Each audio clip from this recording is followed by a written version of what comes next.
Teachers, Halloween is almost upon us, and you might be looking for activities to do in your lessons with your students. Here are 3 top Halloween activities you can do with your students for any age and any level. Activity 1, potion writing. The objective of this task is for students to practice using descriptive language, sequencing information, giving instructions, and developing their writing skills.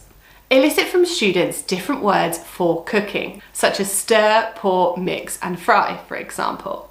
Tell them they're going to make a spooky potion.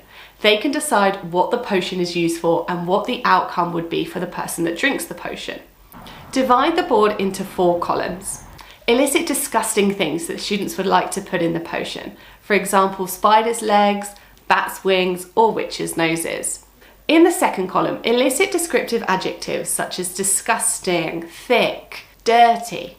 In the third column, elicit cooking adjectives such as mix, pour, stir, of course depending on the CFR level of your class. And finally, in the fourth column, elicit some sequencing vocabulary, first, next, after, and then.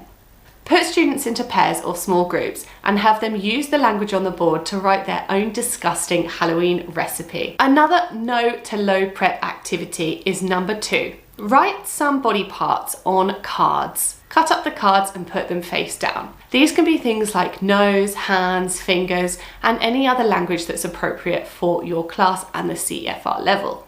The objective of this activity is to practice vocabulary related to body parts and descriptive language. Put students into groups. Give them each a set of cards face down. Before they do the activity, elicit adjectives from students related to body parts. For example, sharp for nails, pointed for nose, long for hair. If students don't know any words to describe witches and wizards and things like this, give them some of the language. Have students work in their groups to turn over the cards, perhaps 3, 4, or 5 cards, and use those words along with the elicited descriptive language on the board to draw their own scary Halloween monster. On lyricstraining.com, you can search for a spooky Halloween song like Thriller by Michael Jackson.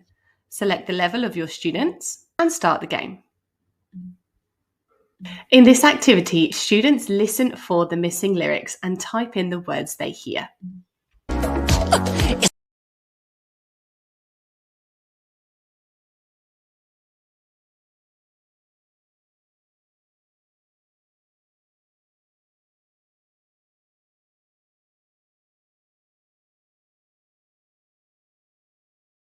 So if students don't enter the word, you can see that a timer starts at the top of the screen. It also shows you how many words students get correct and how many they get incorrect as well. And as I said at the beginning of the video, you can choose the level of your students. So if you prefer it to be slower, you can choose beginner. And if you prefer more missing words, choose advanced.